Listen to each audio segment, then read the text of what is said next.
Coach, the Huskies went 4-2 down the stretch last season after a tough year. Do you feel your team is ready to continue the run from the end of last season and bounce back strong here in this new year? Oh, definitely. Our motto last year was next play.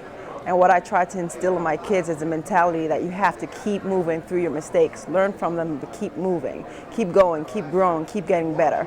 And I felt throughout the season we got better and better. So, as a result, we went 4-2 down the stretch.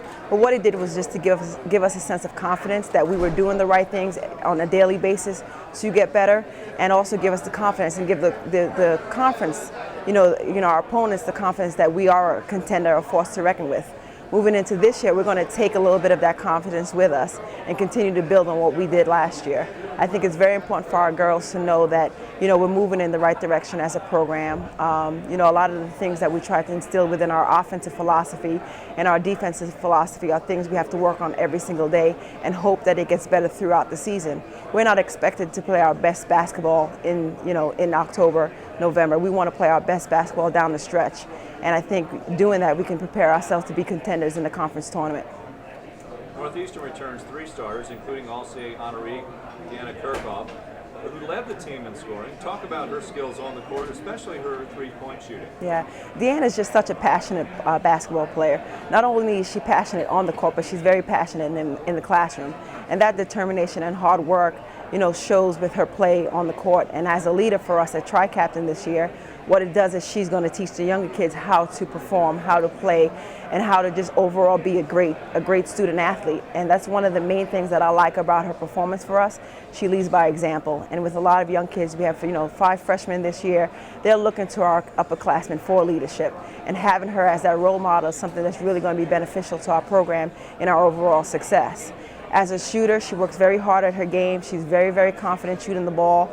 She, the style of play that we run, our offensive philosophy with the dribble drive, really sets her up to get some great looks, some great shot attempts. But her focus this year is to leave a legacy at Northeastern. We want her to walk away saying, as a result of my performance, as a result of my leadership, as a result of my hard work, Northeastern did X, Y, and Z. And that's something she's been working at every single day, working hard in practice, working hard leading the younger kids to leave a legacy. And I hope that happens for her this year.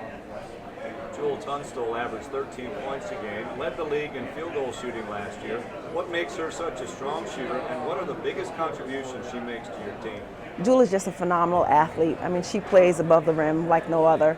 The thing about Jewel is she's in an offense that she really can benefit from. She's surrounded by great guards in the perimeter that demands attention because they're great three-point shooters. So it opens up a lot for her inside. Not only that, she's a very great rebounder. She's relentless on the boards. She tries to get us second chance opportunities. She just provides that balance we need to be an effective team. We always talk about the inside-outside game, and she is definitely the force on the inside that demands a lot of attention. So I think the fact that she can draw double teams, it opens it up for our shooters on the perimeter. And the fact that she's surrounded by perimeter shooters that can knock down the three-point shot, it leaves her wide open to make great moves and just be an effective player in the league. I think this year she's going to continue to be a force to reckon with down low. I'm really looking forward to her to step up her game mentally and be more of a leader for us, so that way, again, she can teach the younger kids how to perform, how to play, and that'll help our overall success in our program.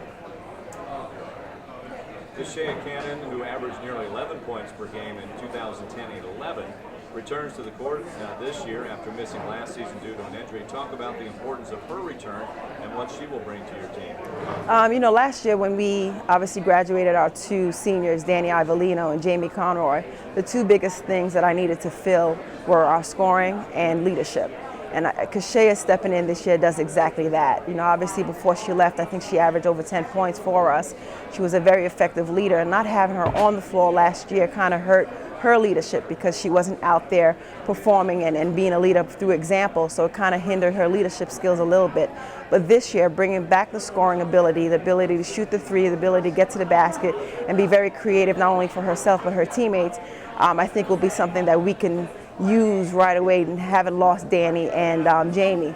Along with that, just her being another tri-captain on our team, providing that leadership to a very young team, I think will help us out overall. But I'm looking forward to her picking up right where she left off, being a very prolific scorer, knocking down the three, getting to the basket, doing a little bit more of rebounding for us. I think sitting out last year, really, she learned the game a lot from the sideline. She saw, coaching from our perspective because she was an extension of the coaching staff and helping the team understand some of the, the philosophy that we were trying to teach. And I think that knowledge, coupled with her, obviously her basketball ability and her leadership ability, will make her a great player for us this season. Half of the league's teams advanced to postseason last year. How challenging is it becoming to compete in this league, and is the CAA's reputation growing nationally? What people don't understand about us in the CAA is we're a family.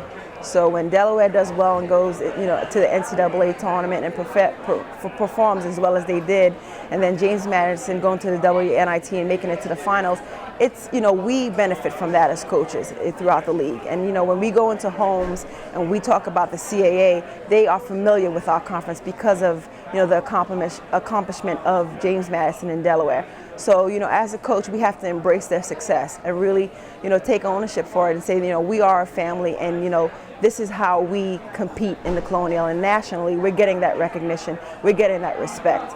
So for me as a coach, I embrace it, I love it. I think, it helps me with recruiting.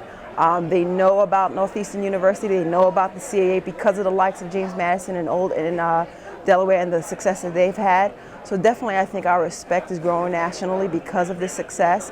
Having multiple teams go into postseason play is something that I preach when I go into homes.